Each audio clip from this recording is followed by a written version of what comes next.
তো হ্যালো বন্ধুরা, আপনারা যারা ব্যাংকে টাকা রেখেছেন সেভিংস অ্যাকাউন্ট এফডি আরডি, এই ভিডিওটা পুরো না দেখলে বড় ভুল হবে। কারণ আজকে আমরা কথা বলবো কোন ব্যাংক উঠে যেতে পারে, ব্যাংক মার্জ হলে সাধারণ মানুষের টাকা কি ডুবে যায়, লাখ লাখ গ্রাহকের টাকা কি সত্যি নিরাপদ। তো ভিডিওটি খুব গুরুত্বপূর্ণ হতে চলেছে, ভিডিওটি স্কিপ না করে সম্পূর্ণ ভিডিও দেখার চেষ্টা করবেন।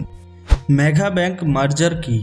মেগা ব্যাংক মার্জার মানে হলো একাধিক ছোট বা দুর্বল ব্যাংকে একসঙ্গে একটা বড় শক্তিশালী ব্যাংকে তৈরি করা।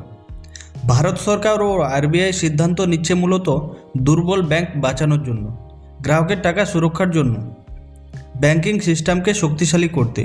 আগেও আমরা দেখেছি এসবিআইয়ের সাথে অ্যাসোসিয়েটেড ব্যাংকস, পাঞ্জাব ন্যাশনাল ব্যাংকের সাথে অন্য ব্যাংক মার্জ। কোন কোন ব্যাংক ঝুঁকিতে? এখন সবার প্রশ্ন, কোন কোন ব্যাংক উঠে যেতে পারে? সরকার বা আরবিআই কখনো আগেভাগে অফিসিয়ালি নাম বলে না, কিন্তু বিশেষজ্ঞরা বলেছেন যে ব্যাংকগুলোর এনপিএ বেশি, লাভ নেই বা লোকসানে চলছে, ক্যাপিটাল কম, বারবার আরবিআইয়ের নজরদারিতে, এই ধরনের ব্যাংকগুলো মার্জের তালিকায় আসতে পারে। বিশেষ করে কিছু ছোট সরকারি ব্যাংক, কিছু দুর্বল প্রাইভেট ব্যাংক। সাধারণ মানুষের টাকা কি ডুবে যাবে? এখন অনেকেই প্রশ্ন করেছেন যে আমাদের টাকা কি ডুবে যাবে? উত্তর হলো না, সাধারণত টাকা ডুবে না। কারণ আরবিআই ও সরকার গ্রাহকের টাকাকে সর্বোচ্চ গুরুত্ব দেয়। মার্জ হলে আপনার অ্যাকাউন্ট ট্রান্সফারিংভাবে নতুন ব্যাংকে চলে যায়। এটিএম, চেক, এফডি সব সুরক্ষিত থাকে। এছাড়াও ইন্স্যুরেন্স অনুযায়ী 5 লক্ষ পর্যন্ত টাকা সম্পূর্ণ সুরক্ষিত। ব্যাংক মার্জ হলে গ্রাহকের কী হবে? এখন প্রশ্ন, ব্যাংক যদি মার্জ হয়ে যায় তাহলে গ্রাহকের কী হবে?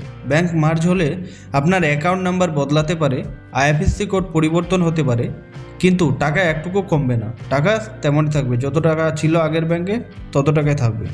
এফডি আরডি আগের মতোই চলবে। নেট ব্যাংকিং আবার আপডেট হবে। এক কথায় গ্রাহকের জন্য লং টার্মের সুবিধা বেশি। এখন কি করা উচিত? আপনার জন্য 5টি জরুরি টিপস। একটাই ব্যাংকে সব টাকা রাখবেন না, অন্য অন্য ব্যাংকে রাখুন। এফডি ভাঙানোর দরকার নেই, এফডি যেটা আছে সেটাই থাকুক। গুজবে কান দেবেন না। অফিসিয়াল আরবিআই ব্যাংক নোটিশ দেখুন, আরবিআই কী নোটিশ দিচ্ছে সেটা দেখুন। আতঙ্ক নয়, তথ্যের উপর ভরসা রাখুন।